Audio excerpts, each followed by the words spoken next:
What's up, everybody? We are back with another episode of the Factory Tour today. It is a beautiful Wednesday afternoon, August 2nd, and I am here with my friend Joe, Joe Momola.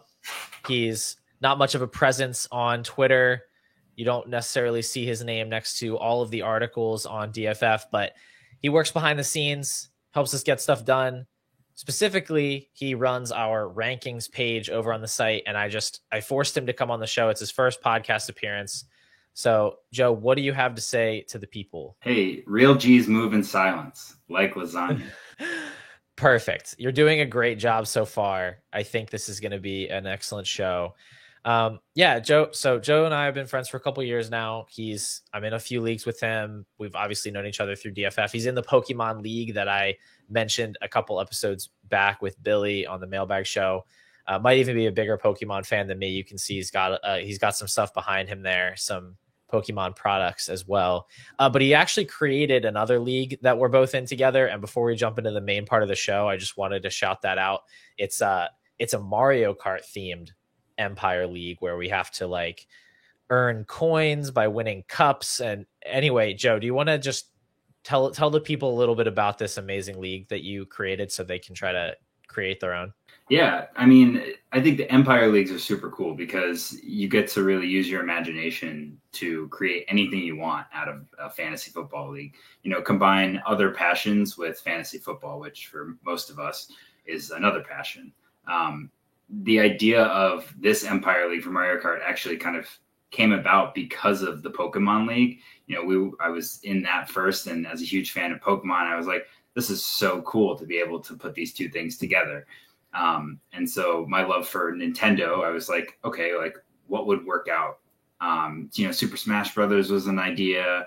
And I was like, just trying to think, but like the idea of a race just was really sticking with me, and breaking the season into different parts and rewarding different streaks. It just seemed to fit really well. So a little about the league, it's a bigger league, 14 teams, and everybody has a racer that they pick. And then each week, you get an item that's rolled, and the probabilities are based on what position you're in the league. So you'll get worse items if you're at the top, some better items if you're at the bottom. And it's just a lot of fun. I mean, we do essentially break the regular season up into 3-week chunks where you're doing a Grand Prix. So you've got one race for 3 weeks, another for 3 weeks, so on. And then at the end of it all, you're kind of put into these two groups in like a NASCAR playoff style, where the bottom team gets eliminated the first week, and then the second week, the bottom two team in each group gets eliminated. And then everybody else comes together for a big championship showdown. And so you earn points or coins throughout the league season. And then essentially the winner of the entire league is the first person to hit 100 coins. So, we estimated the league would probably last around 5 to 7 years. Not 5 to 7. It'd probably be closer to like 4 to 5 years. And, at the end of year one, we had someone who had 27 points, which was, I think over 30 points. So it was a little concerning, but his team took a deep dive this past season. So yeah, we're very lucky that the league is going to be extended a few more years, hopefully. Yeah, well, that's how it works. Dynasty goes in cycles like that, so it's hard to stay at the top consistently. But the league it's truly a work of genius. It's a really cool league. Joe's got a lot of math involved with the probabilities of the items and everything, so it makes it all balanced, and they all have different abilities. Like you can knock people down points when you hit them with shells and stuff like that. I've been tanking in that league for the last 2 years because I just totally botched the startup, but I finally have some pieces. I'm ready to try to actually earn some coins this year. And I might be paying a little bit more attention to what's happening in the league week to week, because I'm not just like trying to score the least possible points. So I've got Kyler, Deshaun Watson, and Anthony Richardson in the quarterback room now. I'm ready to go after it. But yeah, so that's the Mario Kart League. Empire Leagues are really, really cool way to switch up your dynasty experience a little bit. Today's show, though, is about rankings. So Joe, like I said, heads up the rankings over at DFF. Doesn't actually do his own rankings for the site anymore. He's a little too busy for that with his quote unquote real job. But he does make sure the rankings get updated in a timely fashion and keeps an eye on things in case anything, news breaks. He's like, all right, guys, time to update the Jonathan Taylor ranking because apparently he's never playing football again or whatever. And so we decided be a good idea to talk about some players and where they're ranked on our site and where they're ranked by the consensus and just do a good old fashioned player show. It's fun to talk about players. The season's coming up. You've got regular redraft leagues coming in. So it's important to think about how these players are going to score in the immediate future. So let's talk about rankings in general, just as an exercise, right? The pros and cons of actually creating linear rankings. Why do you think that they are important to the average dynasty consumer? Take me as an example, right? Not everybody, especially those not just on Twitter in the fantasy analyst community, are going to be so in touch with the everyday news that's going on in the NFL. There's just so much going on. It could be a back and forth between Brock Purdy and Trey Lance, and what coach said what this week that someone can't keep up with in the middle of May, after the draft has already happened. Or it could be, like you said, the Jonathan Taylor news, and you kind of have to lean on people who are staying more in tune to those things and have maybe been around a little bit longer, especially as a newer member in a dynasty league, to take, lean on them to help make your decisions. I don't think that linearity is necessarily a good thing. You obviously have to bring your own perspective, and you have to bring your own knowledge of where your team stands. That's why we talk about tiering off players so much and not just saying, well, this guy is one spot ahead of him, so he must be the better pick. Everything's going to be subjective, but we need to have a good base of people who are more in tune and have their own sets of successful analysis that they're using to build their own rankings. Yeah, I think that's well said. I do have my own personal qualms with linear rankings. Just fundamentally, I think because the gap between players is uniform in a linear ranking system, and then you get into an actual league and it's more clustered, and it's like the differences are negligible and your individual opinions are going to matter a lot more. But there's definitely pros. I think they're great as a reference point when you're trying to send an offer or receive a trade offer. You want to make sure you're in that right ballpark of value. And also just as a way to get better as a player, right? When you have a set of rankings and you see a player ranked a lot higher or lower than you would have expected or you would have thought, you have to evaluate your own process, and you have to say, like, okay, well, how did they get to that conclusion? And like, either I'm wrong or they're wrong, and I need to think this through, right? Maybe you weren't accounting for something and you see that ranking and it kind of wakes you up to a possibility. So I think in a lot of ways, it's just a good way to ground yourself in player value, and they don't have to be the last stop, before you make a decision, but maybe they're a good starting point. I do want to circle back to, I actually had something planned at the top of the show that I didn't bring up for some reason, but it does relate to rankings. It's one player in particular that another member of the DFF team has asked me to talk about. We've had many a debate about this player in the Discord, and that's Daniel Jones. So Chris M, there's two Chris M's at DFF. It's very confusing, and they both do rankings. One of them you've seen on this show regularly. That's Chris Miles. The other Chris is a big Daniel Jones fan. He's got him ranked 37th in his rankings, and he's 56th overall on our DFF consensus dynasty rankings as the QB 16. He's actually 49th overall and also the QB 16 over on Keep Trade Cut. So pretty close to the consensus there as a whole, but he's much higher on him. And he's asked me to just talk a little bit about his ranking and what I think of him. I think I've brought him up on the show before, but I'm going to go through my argument about him and just bring up a couple of extra stats. I did a little bit more of a deep dive on him to really solidify my position. But I want to let Joe go first. Do you have any thoughts on Daniel Jones in Dynasty? Do you roster him? Is he somebody you are looking to acquire?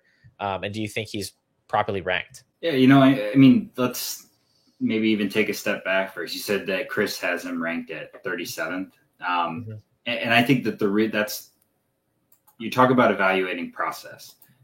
The cool thing about rankings, especially with the people who rank for DFF, is that, they're trustworthy, even no matter where they end up within the individual's rankings. We know that we have a group of people that spend a lot of time researching and analyzing these players that they're ranking, because we, from the back end, we can see the work, but also the customers, the consumers can see these articles getting put out about these players. And so it's really interesting to find these discrepancies in processes.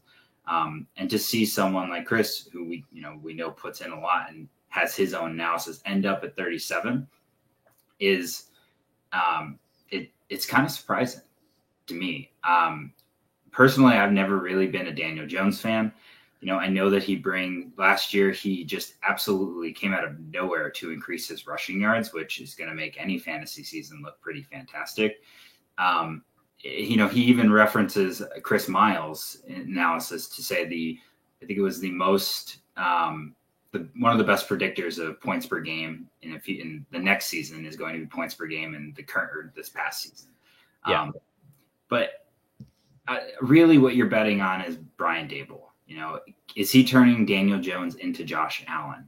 And that's not really a gamble I feel comfortable taking. And at 37, in a typical 12-team league, you're talking about that round 3, round 4 turn.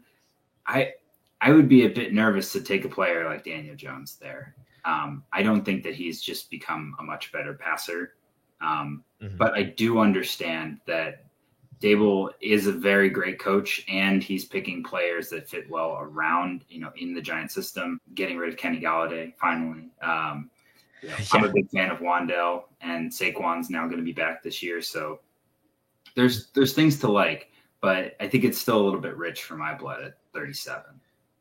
Yeah, I'm with you there. I liked what your point was about the rankings. I definitely think that they're a valuable resource overall, and I like the work that Chris does. This is more of a minor disagreement on our part, but I like how the rankings, you get the average of all 5. And so it's like, one person's good set of rankings is one thing. You take 5 sets and you create a consensus, you can kind of even out any of the, even strange abnormalities within one set. So I think that's a good thing. But here's my take.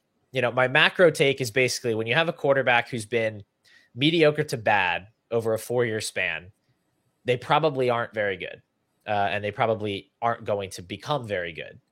But to dig into the nitty gritty a little bit, I went ahead and looked at Daniel Jones' 2021 season versus 2022, because there is a perception that he made some massive strides as a player, and I think that they're pretty overblown. Really, the big thing is the rushing yards. He basically doubled his rush attempts, more than doubled his rushing yard output, and more than tripled his rushing touchdown output in terms of his career best. That's really where the fantasy points come in. But if you look at his passing, right, 2.8 touchdown percentage in 2021 versus 3.2% in 2022. It's a pretty modest increase and still below average. 220 passing yards per game in 2021 actually decreased to 200, probably due to some of that uptick in rushing. 6.7 yards per attempt versus 6.8 in 2022. So basically identical, also 24th in the league. He also ranked 6.5, that's not a rank. He ranked 31st in air yards per attempt at 6.5, which kind of explains why his completion percentage went up a bit. That was his career low in air yards per attempt. He's throwing shorter passes. They are completed at a higher rate. Not really that difficult to do. It's just sort of a difference in scheme. The big difference as a passer is just the interception percentage. It did drop a whole lot down to 1.1%, which is great. Good for, real life NFL, not turning the ball over, not super relevant for fantasy. Also likely to regress to a higher number, because I looked back at like Patrick Mahomes, Tom Brady career stats. They've consistently been above 1.1 interception percentage throughout their career. So that seems more like the outlier for Jones. He's going to throw more interceptions moving forward, most likely. And if that's really what we're hanging our hats on in terms of his improvements as a passer, I just don't think that spells a lot of upside for the future. And the thing is, he does need upside, like further upside, to pay off his cost. He was only the QB 10 in points per game last year. And he was 14th in expected points per game. So it's not like he was a league-winning type of player last year. It's just that at his depressed price, he was a much better payoff than you were expecting. So he ended up having a great season relative to cost. Now, at this 3rd, 4th round cost in startups, he's going to need to be able to provide more than a 10th overall finish. And I just don't see it because the weapons are really only marginally improved. You get a third round Jalen Hyatt, you add Darren Waller. Okay. I mean, it just doesn't get me that excited. There's no alpha receiver. This isn't like we're not adding Stephon Diggs, AJ Brown to the mix here. He's entering year 5, so he's probably not going to improve as a player fundamentally. That just doesn't happen very often. He probably is who he is as a player, and his rushing is more likely to regress than to improve. Like we said, it was double the output that he saw previously. I don't think he has much room to grow beyond 700 rushing yards and 7 rushing touchdowns. So I just don't see where better numbers are going to materialize from, and that just makes me want to steer clear at his price. I've talked for a really long time about this player, Joe. I'm not going to do that on every player. But do you have anything to add there? Yeah, I mean, the only thing I really have is I just don't believe that if you draft him that high, you're going to be happy with the points that you get in your lineup week in and week out. And that's really what it comes down to.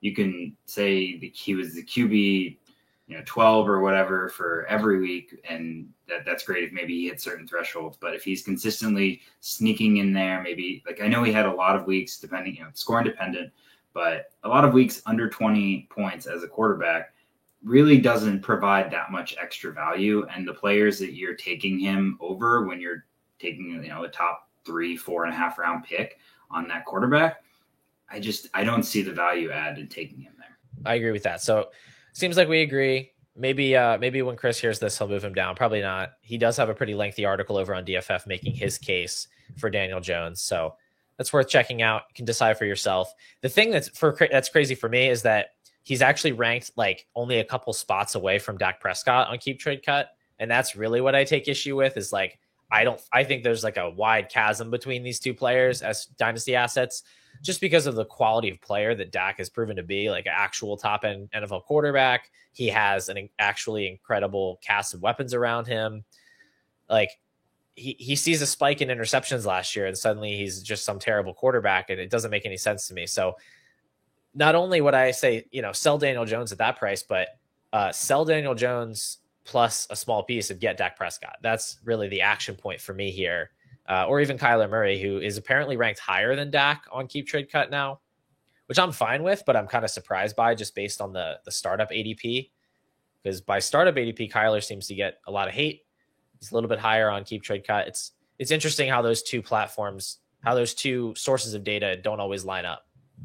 But I would definitely be trying to tier up from Jones into a more elite quarterback, or down into somebody like a Geno Smith, who I think is going to score comparably, if not more points this year at a much lower price. Moving on though to the rest of the rankings, I did want to highlight a couple places where I just want to give ourselves a little pat on the back. I think DFF really nailed a couple of things here in the rankings. The first thing being the elite quarterbacks.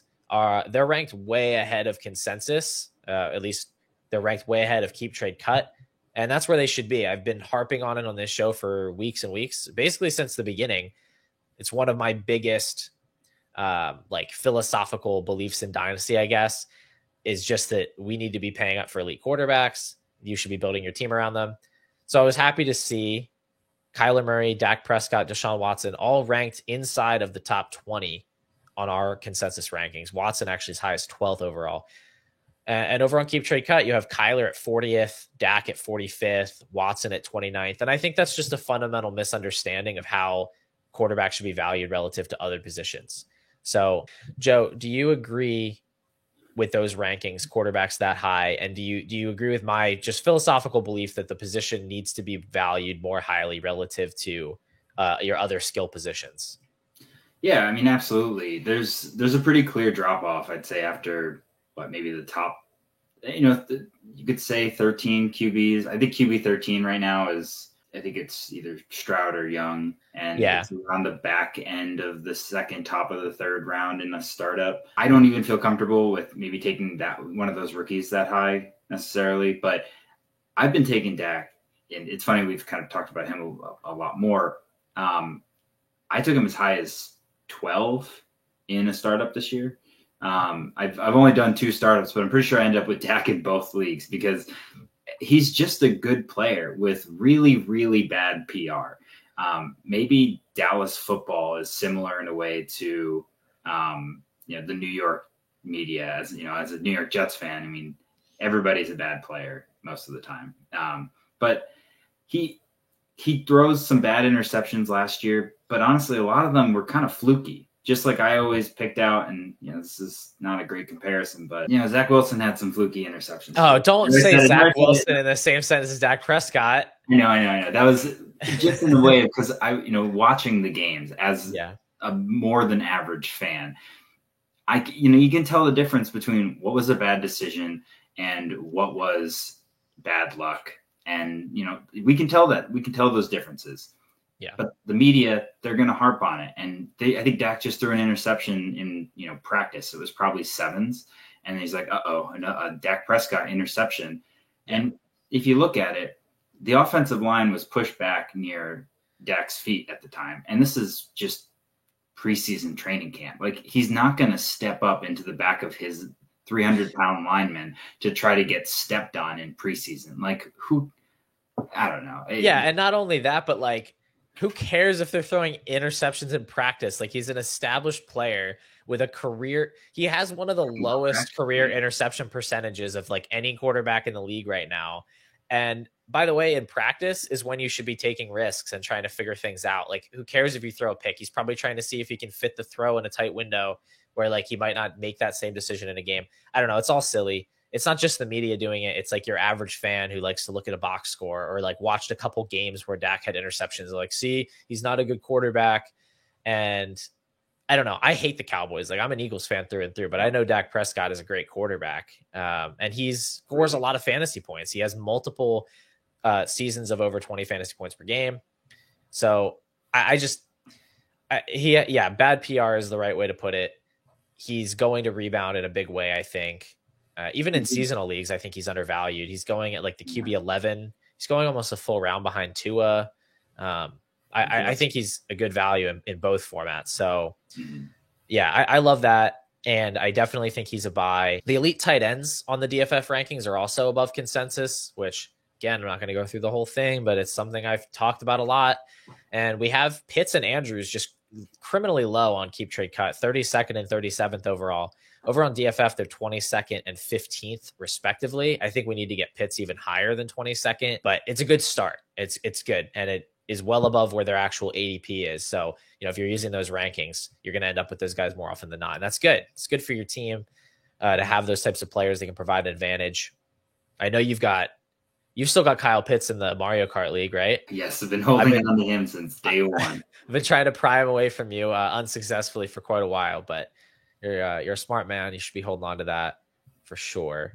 I mean, nobody's giving the value, right? You saw it right there and Keep Trade Cut. Like, you're not getting the value that Pitts as a prospect and player provides. Look at I think Billy Beeman at Steam and Beeman, one of our DFF co-owners and writers.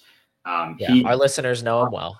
Yeah, he just talked about it in an article, in a video. Sorry, and he's like the number 6 tight end, like ever for receiving yards and catches or something in like his first 2 seasons. Like, we're talking about this guy, and he had such high expectations, and maybe he's missed those expectations. We can call a spade, but it doesn't mean that he hasn't been great in terms of what a tight end is typically doing when they enter the NFL. So I know things maybe don't look that great with Ritter still there, but you got to buy the talent. It's still there. It didn't go away. Oh, absolutely. And you can say he missed expectations because like that is factually true. He didn't meet his ADP as a rookie or last year, but it wasn't really due to anything that he had control of, right? Like, it was an injury and it was a very negative offensive situation that honestly, even if Ritter isn't good, I still think it will be more favorable than it was last year, just in terms of the passing volume that we see in Atlanta. So I'm still all in. Even if this year doesn't end up being the year he breaks leagues, it's going to happen. And in the meantime, I still think he's going to be, a mid tight end wonder better at least. But once that offense situation gets sorted out, it's even league average. You just look at the peripheral numbers. It's unbelievable. I mean, he's going to have a 1,300 yard, 10 touchdown season at some point. Like, I just feel it in my bones. Awesome. So those are some of the strengths of the rankings. as just generally speaking. Now I want to move on to a couple players that we have ranked higher than Keep Trade Cut, some we have ranked lower, and some that just have a lot of variance to them, players that are hard to rank.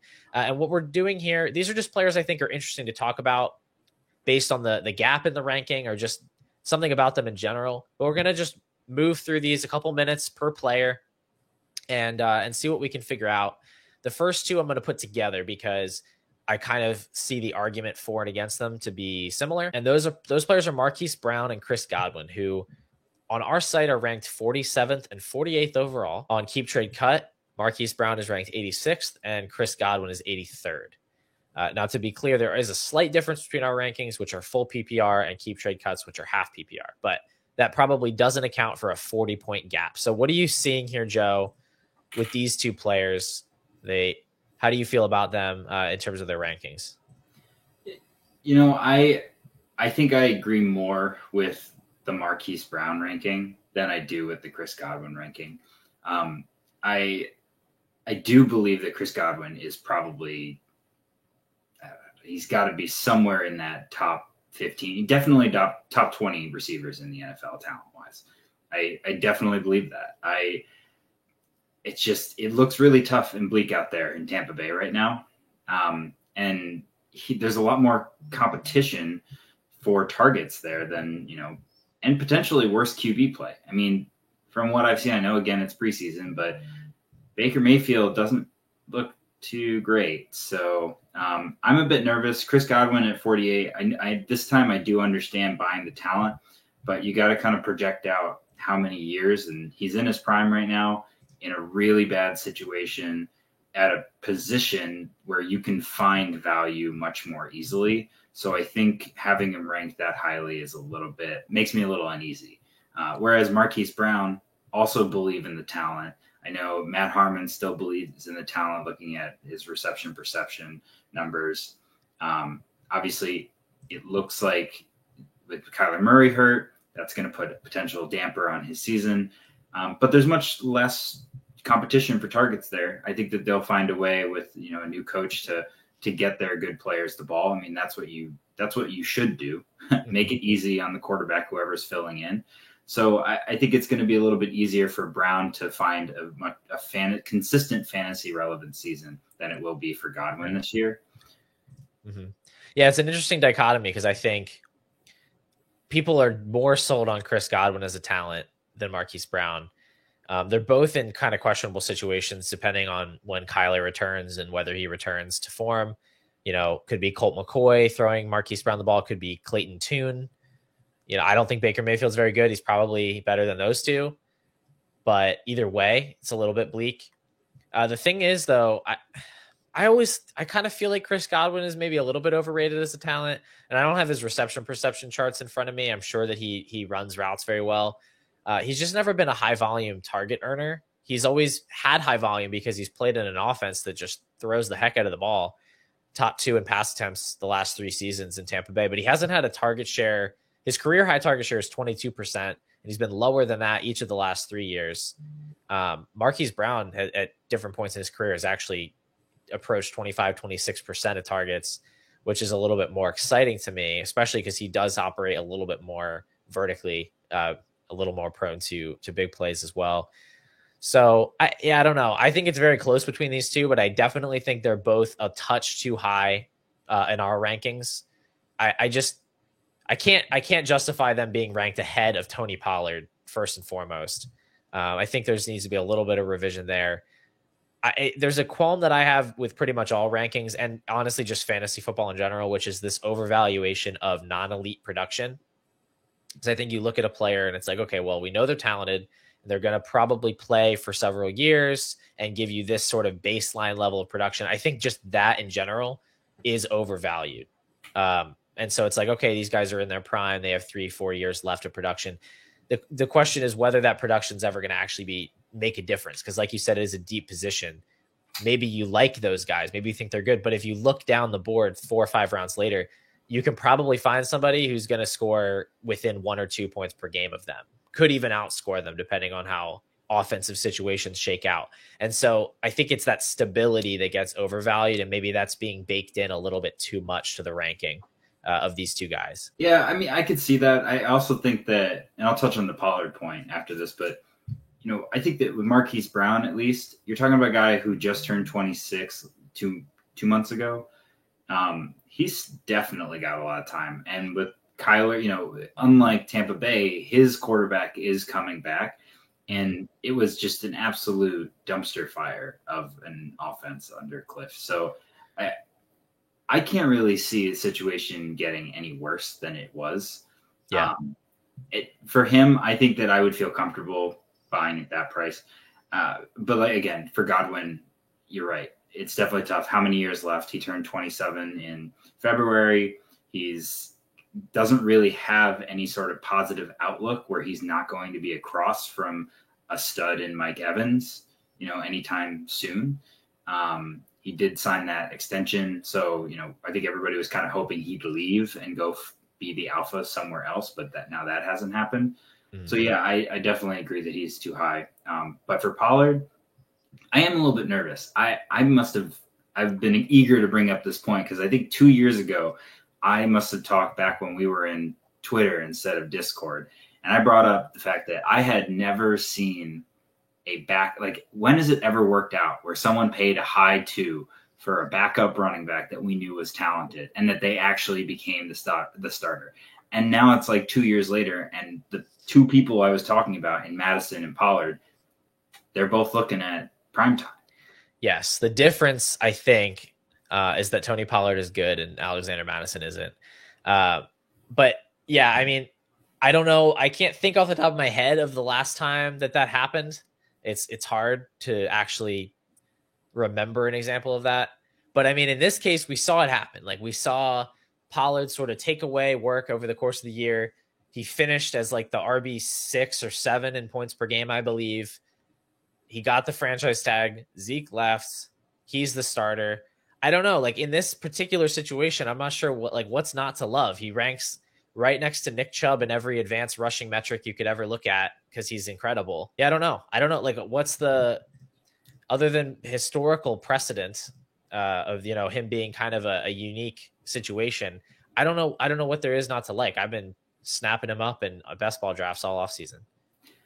I mean, he could definitely be extremely fantasy relevant this year. And maybe this is a 1 year discount because of some of the risks that I'll say, but he's 26 and he is on a 1 year contract right now. Like, there's not a lot of long-term, there's a lot of long-term risk with. Yeah. So this is actually the point. So this is key. I would rather have, so let's say Marquise Brown, he's been maybe like a 14 point per game wide receiver, something like that throughout his career. That's probably what he is. I would rather have 1 year of Tony Pollard as a 20 point per game running back than 3 years of Marquise Brown as a 14 point per game wide receiver. That's the key for me. I think that one season is more useful in determining who wins a fantasy championship than those 3 years of production. And the reason for that is basically that I can, in any given year, go trade a mid to late second for Tyler Lockett or whatever the equivalent is in that season, whatever 30-year-old still talented wide receiver has been left for dead, and basically get the same points per game out of that player. I cannot send a mid to late second for a running back who projects to be the lead back on a good offense with a good quarterback who just finished in the top 6 and get 20 points per game. That's the problem to me. Yeah, that's a great point. It's not the way that I like to build my dynasty teams. I don't like to build them on that sort of short-term or that sort of long-term volatility. But it's definitely worth the risk if you think your team is if you're building that kind of team that is going to go for it this year. Mm-hmm. So, and to be honest, Chris Godwin and Tony Pollard are actually tied with their consensus ranking. So if Chris Godwin's name didn't start with C and Tony Pollard's didn't start with T, right, you might be looking at a different total ranking there. But that's why we have tiers, right? It's not all about the number next to them. You can't just take it in linear fashion. That's true. I would just have Tony Pollard about 2 or 3 tiers above Chris Godwin. But I digress. We will move on to the next player. And to say, I will say specifically, if I'm not contending, I obviously am not buying Tony Pollard. I'm not going to get him. It's true, he has volatility long term. My issue is that I wouldn't be taking, like, if I wasn't contending, I wouldn't take my Tony Pollards and turn them into Marquise Brown or Chris Godwin. Like, I would turn him into first round rookie picks, or I would be trying to get like Jordan Addison or like a rookie wide receiver, a year 2 wide receiver. So it's just, I just don't see a lot of use case for those guys just generally, but I don't want to harp on them. We got a lot of other players to get to. These next 2 guys are tight ends that we are higher on than Keep Trade Cut. And they are TJ Hawkinson and Dallas Goedert. TJ Hawkinson ranks 44th in our rankings, which are tight end premium, by the way. Keep Trade Cut is not tight end premium, so that is going to impact things a little bit. And then Dallas Goedert is 54th in our ranks. Over on Keep Trade Cut, Hawkinson ranks 60th, so that's a 16-point gap. And then Goddard is all the way down at 86, which is 32 spots. So that's like more than that, almost 3 full rounds if you're in a startup draft in terms of where Goddard is ranked. So tight ends, a little different than wide receiver. There is a higher value to having a difference maker at the position. Clearly, that's reflected in the rankings. Do you think it's right to have these guys ranked that highly? I do, and I don't. I know it's not a great answer, but I continue, please. I love Dallas Goedert. I know you probably do too. It's just, I think we've seen what the best he can do kind of is. I keep thinking that he's going to put together this magical, healthy season where he's not going to miss multiple games and he's going to average over 10 points per game at the tight end position. The offense is great. There's a lot of weapons there, obviously, but one thing that definitely makes me get a little concerned is the lack of potential touchdown upside, just because of Jalen Hurts in the red zone, taking away those short red zone targets in the end zone. But I've always bought the player. Last year I traded when the season didn't go so well, I traded Mark Andrews for Dallas Goedert and what ended up being the 109. I think that the gap there, talent-wise, there's definitely a gap, but I'd probably a little bit more concerned with Goddard that high than I was before I started doing some more research on him, like probably a week ago.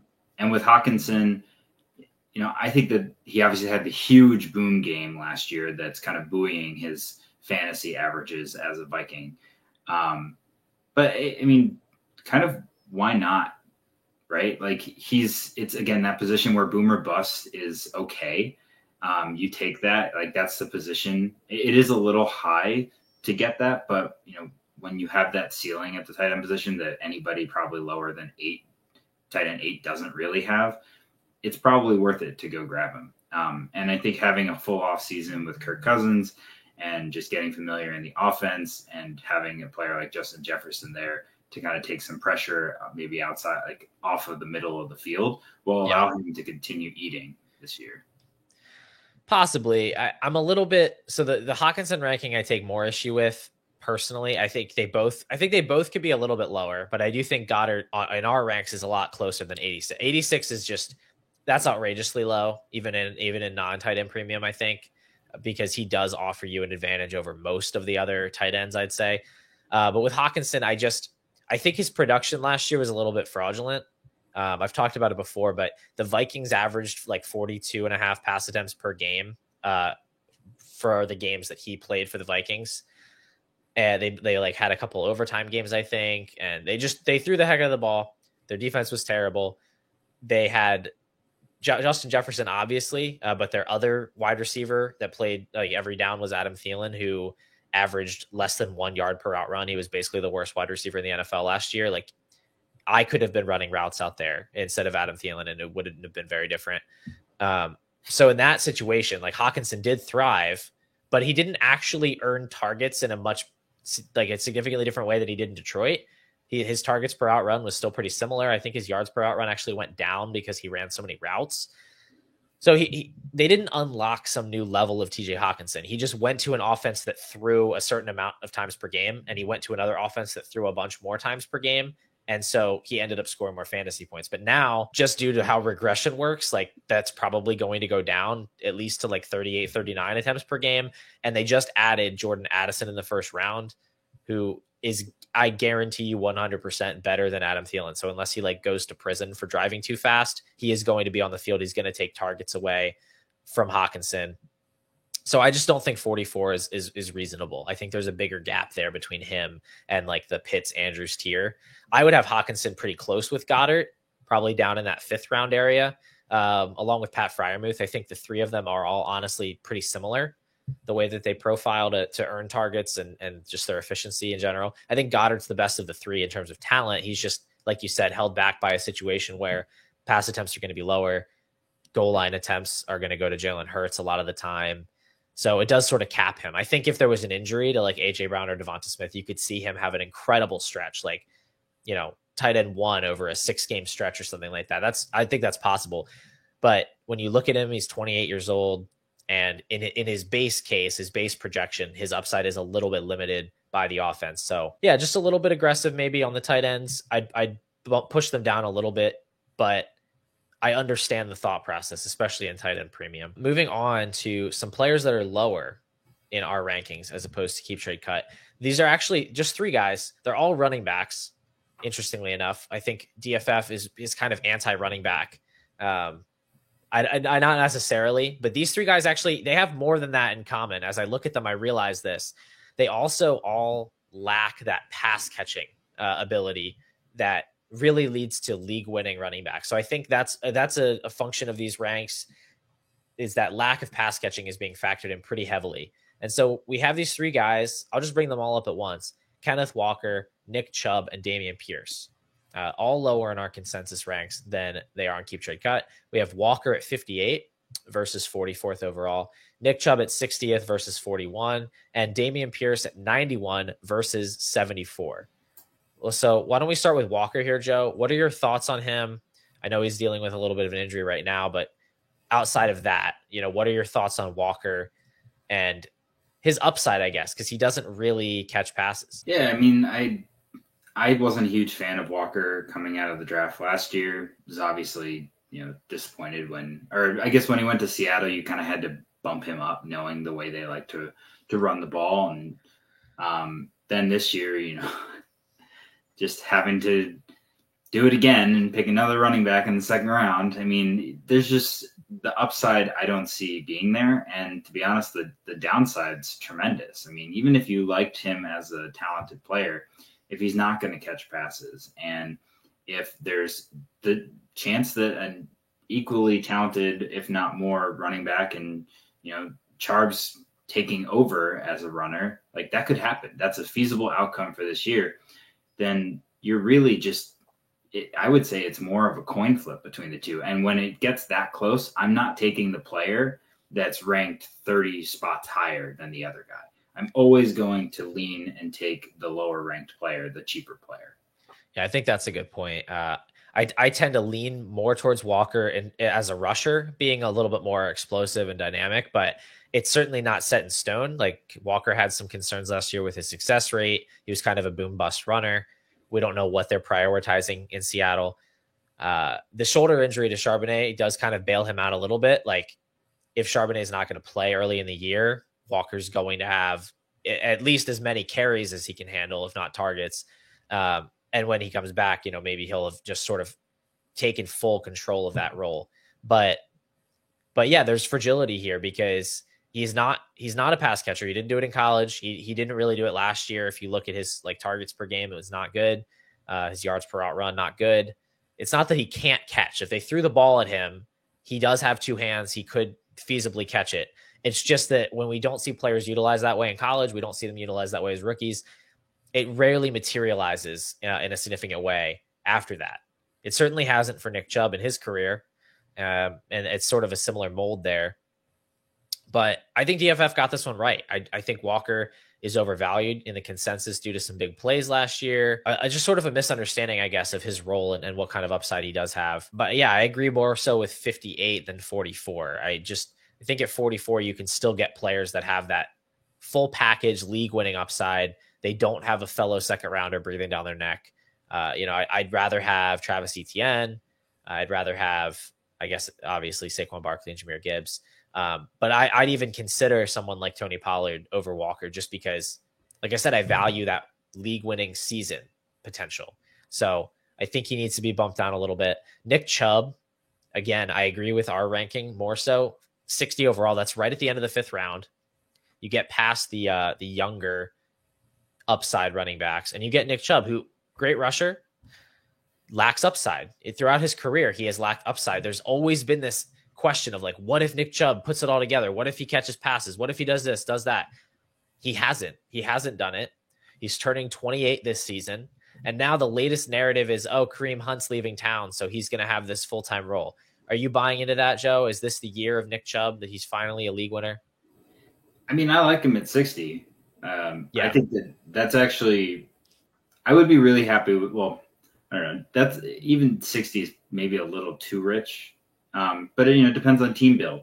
I think you're still right. Like, I think Tony Pollard probably needs to be more than, 12 spots only ahead of Nick Chubb. I think at full round, he needs to be more than that.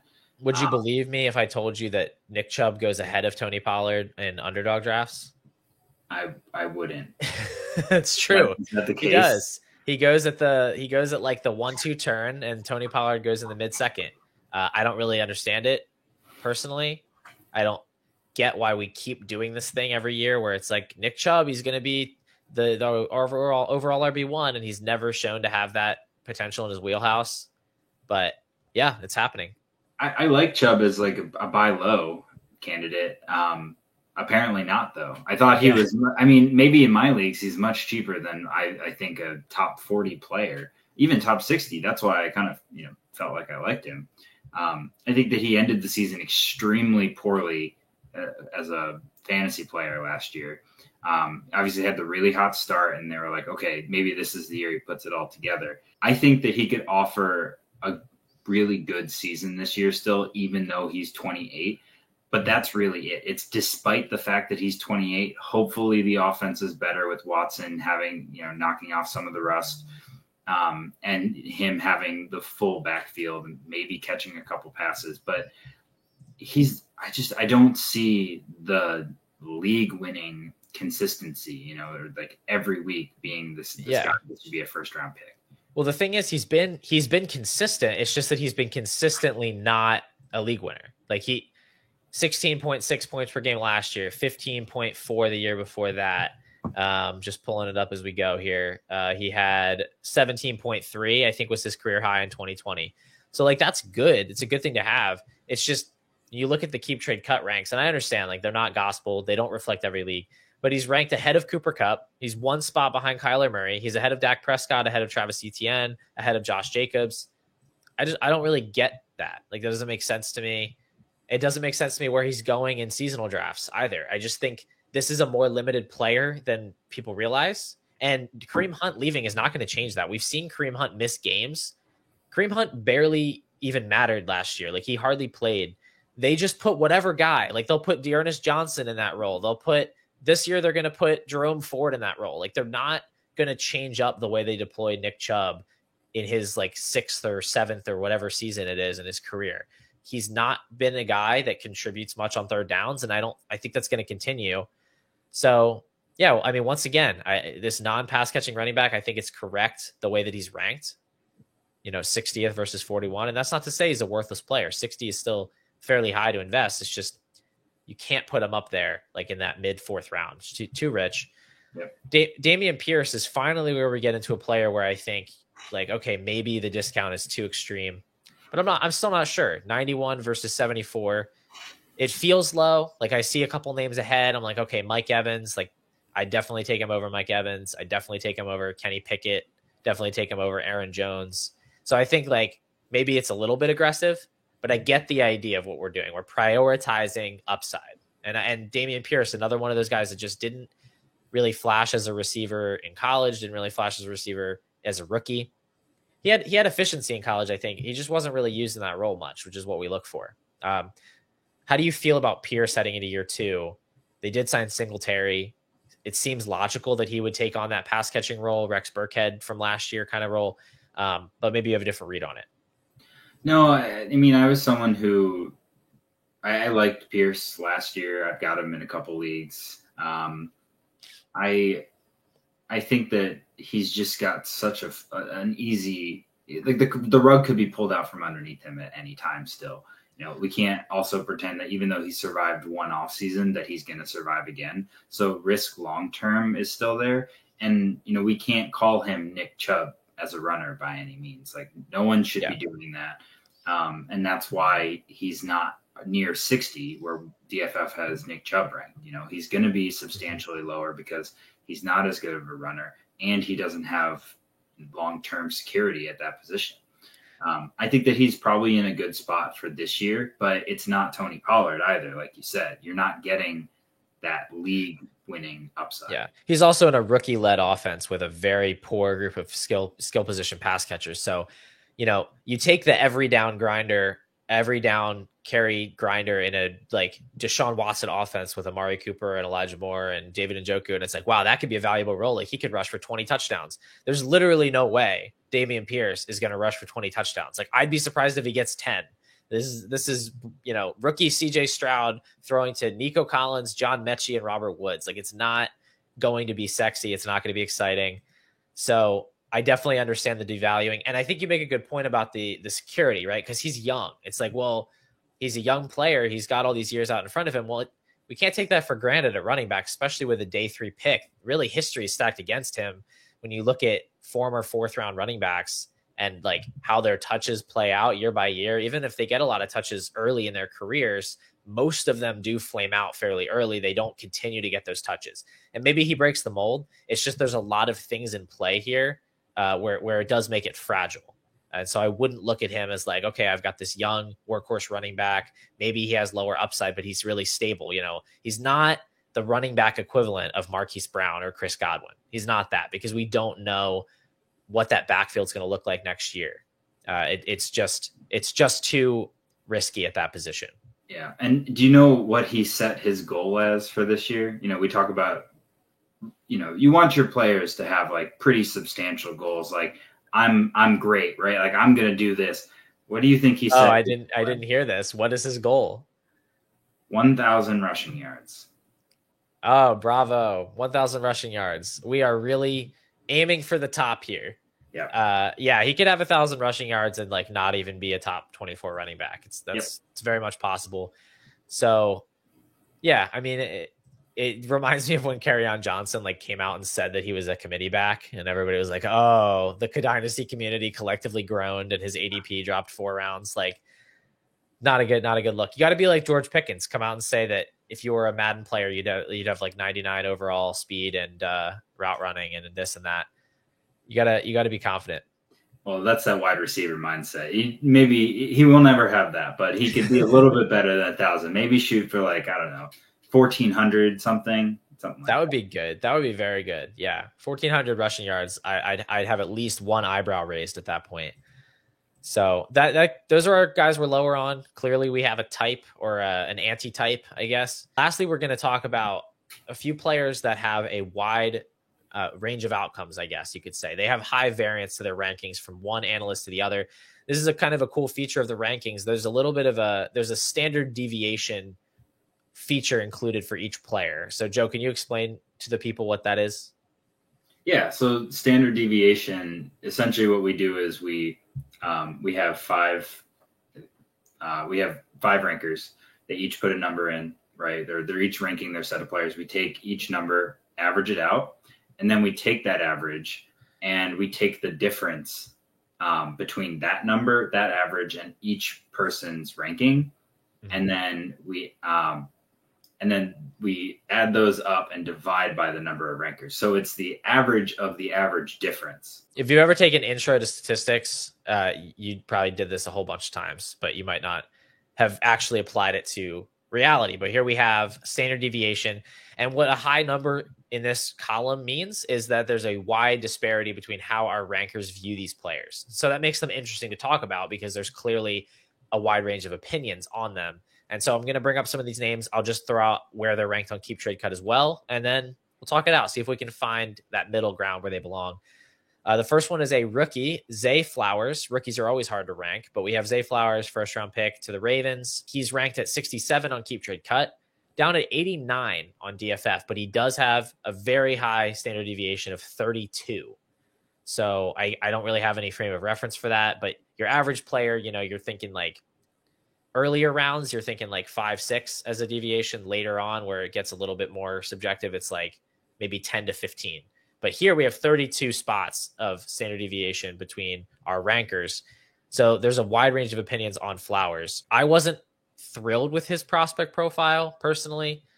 He was a late declare, wasn't like utterly dominant in college, but I don't know. Other analysts have sort of put me onto him a little bit. I do like to be humble in my process. I don't think I'm an expert in prospecting wide receivers by any stretch. Jacob Sanderson specifically has kind of talked me into Flowers a little bit. More importantly, I want to bet on the Ravens offense. And so I'm into Flowers in that sense. Like I think under Todd Monken with Lamar back, Andrews back, I think this offense has a potential to just surprise people. And that makes me want to be higher on all the pieces. And so I like Zay Flowers. I'm probably in between these two rankings, 67 and 89. Where do you see him slotting in, Joe? Yeah, well, I think you'll see these larger standard deviations when you talk about scenarios where there's a lot of conflicting opinion. Somebody loves his film, but then he's not an early declare. Super contrasting. Right. You know, he goes in the first round, but it's to the Ravens, who historically don't have a very good, you know, history of picking wide receivers. You know, he's a guy I have stayed away from. I think that there are some people here, the lowest ranking we have is 141. That is a complete, like, throw him out of your rankings, essentially. You're never going to draft him based on the way things are going, ranking. Yeah. I don't think that I'm near that area. I think I'm much closer to the average of this one. I'm not going to, so it really just depends on what kind of draft you're in, right? Like, I'm going to be closer to that average here because I don't like the fact that he was a late declare, but I definitely want to invest in an offense that I believe is really talented, where there's, you know, Lamar is super talented and there's opportunity for someone to really like grab that number one wide receiver spot. Like eventually history will break. Yeah. I mean, that's true. It's an ambiguous wide receiver room. Like I like Rashad Bateman too, but I sort of keep those two evaluations separate where it's like, I think Bateman's good, but I also can concede that there are plenty of outcomes where he's not. And so like in those outcomes, Flowers is the guy. Like I don't really want them both in the same league, but in whichever league I have them, I can tell myself the story of how it works out in either case. So I don't have to be out on either guy because they're both cheap, especially Bateman. He's super cheap. Yeah. But yeah, like I get what you're saying there. There are those conflicting reports. My opinion is that with the new OC and Todd Monken, that they're going to be more pass heavy, but we can't, like, and that's what they've said, to be fair. So I think like that's what we should think, but it's not set in stone. We do have a rushing quarterback in Lamar who hasn't had high passing volume. We can look to Jalen Hurts in Philadelphia and say like, look, see, like this guy's a great quarterback. He still doesn't throw that much. So there's a lot to be concerned about, but I do think with rankings, it's also good to look at where a player is in terms of their position. And so we have Flowers at wide receiver 38 overall. And I think there is where the opportunity cost just isn't that high. Like if you're taking a player at wide receiver 38, you know, that's not even a starter, like a 12-team league with 3 wide receiver spots. Like you're talking about a flex play. He's not even ranked as somebody you'd want to put in one of your 3 wide receiver spots on a weekly basis. I think that is plenty low enough to want to take a swing on a guy who, as a first round rookie, like has so much potential to gain value if he can exceed expectations. Yeah, but I think that, you know, counterpoint, there's a mental sunk cost in trading for a guy like Zay Flowers. Like, yes, wide receiver 38 is not that expensive. A flex play isn't that expensive, but somebody just spent a first round pick on him, and they don't care where that pick or player ends up. If it hasn't been a full year, they're treating it as he is worth a late first. I better get better than a late first next year for him. Mm. No, that's true. That's true. I guess it's not so much like a go buy Zay Flowers take, which I don't really have that take because I think there's like a dozen wide receivers in his tier that I'm kind of fine with whoever. So I'm buying the cheapest one basically. But I guess for me, it's like, okay, if you haven't had your rookie draft yet, don't be afraid to pick Zay Flowers. And like, if you have him on your team, I'm not really rushing to offload him. Like I'm on board. he was my 109, and I ended up having a bunch of 109 for some reason. So I had to take him in some leagues where like I would have preferred to like trade up and get JSN or Addison.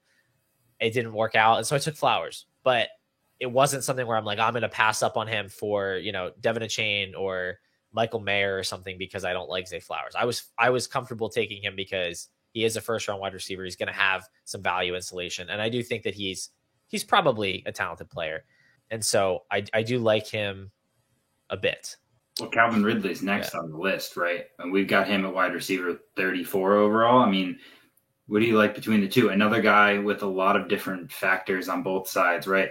He was a talented guy. He never really put it all together. Gets hurt or suspended. I almost said he got hurt. Yeah. Gets suspended for a year. It's a lot of risk involved in this player. He's not a spring chicken by any means either. So yeah, I appreciate the show back on track because my brain malfunctioned and I had completely lost my train of thought. And so that was an expert podcasting move by you to just go to the next name. So I want to just throw that out there. But yeah, I think Ridley is an interesting one where in a vacuum, I'd say I probably prefer Ridley, but it's going to matter, your team build, which is one of those things that I wish was baked more into rankings, and it just can't be by function of what they are. But yeah, like if I'm contending, I'd be willing to make that swap, I think, because Ridley did put it all together once. He had a wide receiver 4 finish in 2020, and he was incredible that year. 26% target share and targets per out run. His ADOT was working down the field. He was successful. He was 4th in receiving yards. He was 7th in yards per out run in the league. He had a better points per game that season than AJ Brown's career best, CeeDee Lamb's career best. So like he had a great season by all means. And now he's in an offense that was 9th in pass attempts per game last year. We have Trevor Lawrence hitting year 3, potentially exploding as the next superstar quarterback. I don't know. He's 28, and I don't have any reason to believe his physical skills have deteriorated. It's all about the time spent away from the game. I don't know if that really affects his ability to break a defender's ankles or not. I'm not sure. We don't have a lot of precedent to say whether or not it's going to affect him. Maybe early in the year it will. But I'm more in the camp that he's going to get back to form. And at that point, like we're talking about a 28-year-old wide receiver with wide receiver 1 upside, playing with an elite quarterback. That's pretty tantalizing. And I think I'd be willing to surrender the bet on Zay Flowers to buy into that. An older player, I'll give you, but also a more proven player. I knew that there was going to be some low hanging fruit, surrendering the bet. I was just thinking about how I could say I would take the gamble on Ridley. And I would too. I think that Ridley, I still was always a believer in Ridley's talent. Before Matt Harmon even had like his own reception perception website, I remember, Ridley being a big poster child for that. And then, Deontay Johnson also came around, and they were all in this like family of amazing route runners that I was always like, I need these guys in my fantasy leagues. Yeah. You're in that like points per well-run route league. Yeah. I love those because it's really what you don't see that wins games in the NFL. Right. And people try to take the things, NFL rules and turn them into like your actual fantasy rules. You ever seen that happen? And it's like, I don't know if this is working out. Yeah. Points per, let's do points per target for Deontay Johnson, just to level things out from his season last year. All right. We're going to move along here. I will say by the time this drops, there will be a video on the YouTube channel specifically about Calvin Ridley that I recorded with Chris, where we talk about his range of outcomes for 2023. So you should go check that out. I think the thumbnail has another gambling pun in poor taste, so you'll be able to find it easily. We're going to talk about one more player because Joe has an out. He has to go shortly. So we're going to end things with Brock Purdy, who is a player that I have been rising on. I never thought that I would find myself making this case because I was such a big Trey Lance truther. Still am to a degree, but this is sort of a separate thing. I think you can be in on both guys. I think Lance is done in San Francisco. Like every other day, there's a negative report about Lance. They say he looks terrible at practice. They're like, we tried to trade him for a bag of Doritos and every team said no. They're like, we're framing him for murder so that he can go to federal prison for the rest of his rookie contract. Like every single day, there's some other story about Trey Lance and how he's failing in San Francisco. And meanwhile, Brock Purdy's recovering more quickly from his elbow injury than expected. He's supposed to be cleared within 2 weeks. He's the starter. Like, he is the starter in an offense run by Kyle Shanahan that features Christian McCaffrey, Brandon Ayuk, Deebo Samuel, and George Kittle. Like, can we just forget for a second this guy was a 7th-round pick? And we just say, okay, we have the starting quarterback in that offense with this coach who's entering his 2nd season. Like, that's a guy that should be valued, I think, higher than 90 overall on Keep Trade Cut. Definitely higher than the 122 on DFF. I think we need to have a little roundtable discussion. And we're like, okay, this was the thought on Purdy when he had a broken elbow and Lance looked like the starter. But we need to reevaluate here because this guy should be shooting up draft boards. Yeah, Paul, when we eventually need to write an article that buries Trey Lance, like I hope that you can do it so that you get some closure. I know I might be too emotional. Yeah, I've seen your love for Trey. I'm sorry. I was never a believer in him. And so I was kind of banking on Purdy. I was just listening to the coach speak, honestly. Sometimes that is, it's usually not a great gamble. But it seemed to work out this time. I got Brock Purdy at like 14-10 in a league startup draft this offseason. That's a steal. That's aging very nicely. I think it's actually in Dynasty Rizball. That was a pretty good pick, if I do say so myself. Thank you. And one of our rankers has actually been trying to get him from me in that league. He first offered me Will Levis straight up, and then he just recently bumped up that offer to Will Levis in the 3rd. And how generous! Straight declining. Like, no thanks. But you're right. I think that it's probably time that people just bite the bullet and take the stance that Lance is not the guy. Yeah, unfortunately, I think that's what you have to do. If you want to gamble on Lance at a low price to be traded to another team or released and go play on another team, fall back on the draft capital and the rushing upside, I can't fault you for that. But it doesn't look like it's happening in San Francisco. So, like, barring an injury to Purdy, like he re-aggravates his injury, he's not going to play in San Francisco. And I do not foresee Purdy getting benched for Sam Darnold at any point. So, like, we got a full season of this. And even if he's not even that good, we've seen Jimmy Garoppolo be not that good and score plenty of fantasy points in the past. Now we have just a younger version of that. So, yeah, I mean, I think he's only going up, for the next few months in value. I think he was in the 11th and then the 10th and then the 9th. I think he needs to be ahead of Jordan Love, ahead of Kenny Pickett. Like, go take Daniel Jones and just trade him for Brock Purdy plus whatever you'll get, because it might be a nice add-on. Like, maybe it's just a 2nd-round pick.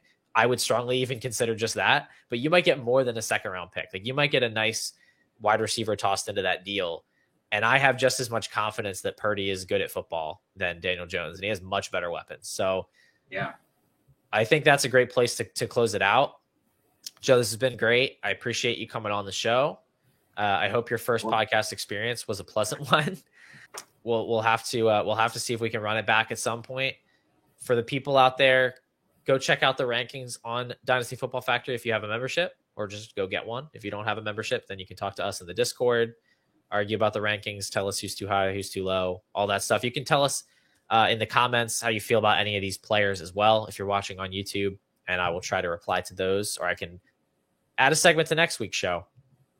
Joe, any final words for everybody before you make your exit? Trust your gut, but better trust the guts of people who are doing the research, and get a DFF subscription. You won't regret it. Wise words from a wise man. This has been the Factory Tour, everybody. I will be back with you next week.